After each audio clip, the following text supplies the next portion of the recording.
Hello friends, ముందుగా మీ అందరికీ దీపావళి శుభాకాంక్షలు. ఈరోజు మనం ఇంట్లోనే ఈజీగా చేసుకునే డెకరేటివ్ డిఐవై లైట్స్ చాలా బాగుంటాయి. చాలా న్యాచురల్గా చేసేసుకోవచ్చు. ఒకసారి ఇలా ట్రై చేసేయండి. ముందుగా మనం కొన్ని ఫ్లవర్స్ని తీసుకోవాలి. వీటి కోసం నేనైతే ఇక్కడ అన్నీ ఈజీగా దొరికే ఫ్లవర్సే ఇవన్నీ. మందార పూలు, చామంతి పూలు, బంతి పూలు, మందారంలో ఆరెంజ్ కలర్ ఉంటుంది కదా అది, అలానే గులాబీ, ఇవి బిళ్ళగన్నేరు అంటారు కదా అవి బయట ఈజీగా దొరుకుతాయి.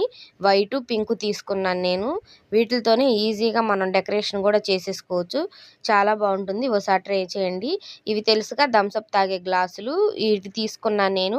మామూలుగా గాజు గ్లాసులు కూడా తీసుకోవచ్చు, కానీ అందరి ఇళ్ళలో అవైలబుల్గా ఉండవని నేనైతే ఇవి తీసుకున్నాను. దీంట్లో 30 పైన వాటర్ పోసుకుందాం. ఇది చాలా ఈజీ ప్రాసెస్. దీపావళి నార్త్లో బాగా చేస్తారు. మనకి ప్రమిదలు, దీపాలు అలా పెడతారు. కానీ నార్త్లో ఇలానే డెకరేషన్ చేసేసి మధ్యలో పెట్టుకొని మొత్తం అలా చేసేసి పక్కన స్వీట్స్ అవన్నీ పెట్టి మంచిగా డెకరేషన్ చేసుకుంటారు వాళ్ళు. నేను దీంట్లో ఏ కలర్స్ వాడట్లేదు. ఎందుకంటే మనం చేసుకునేదే పండగ కదా, అలాంటప్పుడు కలర్స్ ఎందుకు, చక్కగా పసుపు తీసుకున్నాం అంటే మంచి ఫెస్టివల్ వైబ్ అనేది వచ్చేస్తుంది. అందుకే నేను నీళ్ళల్లో కొన్ని పసుపు వేసేసాను. పసుపు వేసి నేనేం తిప్పవసరం లేదు, అలా వదిలేస్తే నిదానంగా కలర్ చేంజ్ అవుతుంది. ఇలా మీకు కావాల్సిన పూలన్నీ ఒక్కొక్క గ్లాసులో కొన్ని కొన్ని వేసేసుకుందాం. మనం ఏ ఫ్లవర్ అయినా తీసుకోవచ్చు. చాలా బాగుంటుంది ఫ్లవర్స్ వేసుకోవటం వలన, కలర్ఫుల్గా ఉంటుంది. ఇలా ఫ్లవర్స్ మొత్తం వేసేసుకున్నాక నేను ఇక్కడ బాదం ఆయిల్ తీసుకున్నాను.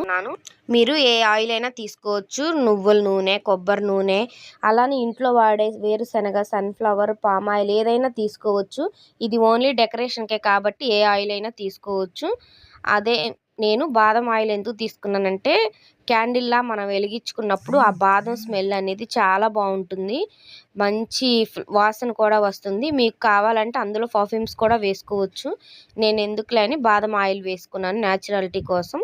అలానే ఇంకో గ్లాస్ ఉంటుంది కదా, ఆ గ్లాస్ని కట్ చేసుకొని ఇలా చిన్న చిన్న పీసెస్ చేసేసుకొని ఒక కడ్డీతో ఇలా కాల్చుకుందాం.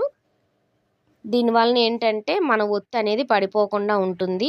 ఇప్పుడు మనం కావలసినంత సైజులో ఒత్తిని తీసుకొని మనం హోల్ చేసుకున్న దాంట్లో ఇదిగో ఇలా వీడియోలో చూపిస్తున్న విధంగా పెట్టేసి దానికి ఒత్తికి కొంచెం ఆయిల్ అనేది రాయాలి. ఇంకా మంచి స్మెల్ రావాలంటే అదే ఒత్తికి గంధం కూడా రాసుకోవచ్చు. గంధం రాయటం వలన దీపం వెలిగేటప్పుడు మంచి సువాసన అనేది వస్తుంది. ఇప్పుడు మనం తయారు చేసుకున్న దీపాలన్నీ ఇక్కడ పెట్టేసుకుందాం. ముందుగా నేను కొన్ని ఫ్లవర్స్ ఇలా డెకరేట్ చేసుకొని దాని మీద గ్లాసులు అనేది పెట్టుకుంటున్నాను. మనం ఇక్కడ చాలా అందంగా అనేది చేసుకోవటం వలన చూడడానికి బాగుంటుంది. డెకరేషన్ కూడా చాలా ఈజీగా సింపుల్గా చేసేసుకోవచ్చు. ఇలా మనం తీసుకున్న గ్లాసులన్నీ ఇలా పెట్టేసుకోవచ్చు. గాజు గ్లాసులు కూడా తీసుకోవచ్చు. అవైలబుల్ కోసం నేను ఇవి తీసుకున్నాను. మధ్యలో ఇలా రోజ్ పెటల్స్ కొన్ని వేసేసుకొని మందార ఆకులు ఉంటాయి కదా, అవి నేను గ్లాసుల మధ్య గ్యాప్లో ఇలా కాడలతో సహా పెట్టుకుంటున్నాను. దీనివలన మంచి కలర్ అనేది బాగుంటుంది, గ్రీనిష్ కలర్గా. ఇప్పుడు వీటిపైన కొన్ని గులాబీ రేఖలు ఉంటాయి కదా, అవి పెట్టేసుకుందాం. భలే కలర్ఫుల్గా కనిపిస్తుంది. ఈ డిజైన్ అనేది ఎవరికి నచ్చినట్లు వాళ్ళు చేసుకోండి. ఈ గులాబీ రేకుల మీద ఇలా వైట్ ఫ్లవర్ కూడా పెట్టుకుంటున్నాను. చూడడానికి చాలా బాగుంటుంది. ఏ ఫ్లవర్తో అయినా ఎలా అయినా చేసుకోవచ్చు. నాకు ఇది చూస్తుంటే కేరళలో ఓనం ఫెస్టివల్ ఉంటుంది కదా, వాళ్ళు ఇలానే చేస్తారు. దాన్ని కోలం అంటారు. నాకు అది భలే ఇష్టం. మనం ఎటు ఆ ఫెస్టివల్ చేసుకోం కాబట్టి దీపావళికి ఇలా డెకరేషన్ చేసేసుకుందాం. చామంతి పువ్వుల్ని ఇలా ఆకుల మధ్య కొన్ని వేసుకొని పెట్టుకుంటున్నాను. ఆ గ్యాప్ అనేది ఫిల్ చేసుకుంటే సరిపోతుంది చామంతి పువ్వులతో. మనం ప్రమిదలు లేదంటే వేలాడే దీపాలు ఎలా అయితే వాడతామో నార్త్లో ఇలా సేమ్ ఇలానే డెకరేషన్ చేసుకుంటారు. దీని చుట్టూనే వాళ్ళు ఇంకా ఎక్కువ పెద్దది అనేది చేస్తారు. చాలా పెద్ద ఫెస్టివల్ ఇది. అక్కడ మనకు కూడా పెద్ద ఫెస్టివలే, కానీ నార్త్ వాళ్ళు ఇంకా ఎక్కువ చేస్తారు. అలానే ఈ మందార పువ్వు రెమ్మలు ఉంటాయి కదా, అవి నేను ఈ మనం వేసిన చామంతి పువ్వుల చుట్టూ ఇలా పెట్టుకున్నాను. మనం ఆలోచించాలే కానీ ఒక్కొక్కరికి ఒక్కొక్క విధంగా డెకరేటివ్ ఐడియాస్ అనేది వస్తూ ఉంటాయి. నాకైతే ఇలా వచ్చింది. మీకు ఎలా అయినా నచ్చితే మీరు అలా చేసేసుకోవచ్చు. మొత్తం చామంతి పూలే వేసేసి వాటి మీద ఇవి పెట్టుకొని వాటి చుట్టూ రోజ్ పెటల్స్ వేసుకొని అలా కూడా చేసుకోవచ్చు. క్రియేటివ్ మైండ్ అనేది ఒక్కొక్కరిది ఒక్కొక్కలా ఉంటుంది కాబట్టి ఎవరికి నచ్చినట్లు వాళ్ళు చేసుకోండి. నేను ఇక్కడ ఒక ఐడియా కోసం మాత్రమే ఇలా చూపిస్తున్నాను. మనకు నచ్చినట్లు మనం చేసుకోవచ్చు. అలానే ఈ మందార పువ్వులకి ఆకులకి మధ్య ఉన్న గ్యాప్ని నేను ఇలా బంతి పూలతో ఫిల్ చేస్తున్నాను.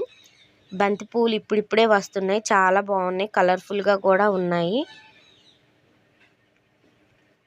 చేసేటప్పుడు కొంచెం చాలా పేషెన్స్ అనేది ఉండాలి. అలానే ఇప్పుడు మనం చేసుకున్న ఇవి ఉన్నాయి కదా పైన వేసుకునే ఒత్తులు, ఆ ఒత్తులు దీంట్లో పెట్టేయాలి. మనం ఇందాక గ్లాస్ కట్ చేసి ఆ హోల్ ఎందుకు చేసామంటే ఒత్తు అనేది వాటర్లో నిలబడడానికి చేసాము. మీరు కావాలంటే పాలిథిన్ కవర్స్ ఉంటాయి కదా అవి కూడా చేసుకోవచ్చు. నేను ఇలా గ్లాస్తో చేశాను. ఇప్పుడు మనం వీటిని దీపాలను వెలిగించుకుందాం. తక్కువ టైంలోనే మనం ఎక్కువ డెకరేషన్ చేసుకోవచ్చు. అలానే మనం లో కాస్ట్లో తీసుకోవాలి లైట్స్ అంటే ఇవే బెస్ట్. నాకైతే దీనికి ఏం ఖర్చు అవ్వలేదు. ఒత్తులు ఇంట్లోనే ఉంటాయి, ఆయిల్ ఉంటుంది. ఈ గ్లాసులే బయట నుంచి నేను తెచ్చుకున్నాను. అంతే కదండి. పూలు కూడా మన దగ్గరలోనే దొరుకుతాయి, మన చెట్లలోనే. నేనైతే ఈ పూలు ఒక 10 రూపీస్కి బయట తెచ్చుకున్నాను. మిగతా పూలన్నీ మా అక్క వాళ్ళయే అడిగి తీసుకొచ్చుకున్నాను. అలా మనం ఈజీగానే చేసేసుకోవచ్చు. ఇదిగో నేను ఇలా కొన్ని మందార మిగిలాయి, నేను అవి కూడా పెట్టేసుకుంటున్నాను. సులభంగా ఇంట్లోనే దీపావళికి డెకోర్ అనేది ఇలా చేసేసుకోండి. నాకైతే బాగా నచ్చింది. మీకు కూడా అందరికీ నచ్చుతుంది అనుకుంటున్నాను. వీడియో నచ్చితే లైక్ చేయండి, షేర్ చేయండి అండ్ సబ్స్క్రైబ్ చేసుకోండి. మరిన్ని వీడియోస్ కోసం మన ఛానల్ని ఫాలో అవుతూ ఉండండి. Thank you for watching. ఒకసారి ట్రై చేసేసి ఎలా ఉందో కూడా కామెంట్ చేయండి. నాకైతే ఇవి గంట దాకా వెలిగాయి. నేను అలానే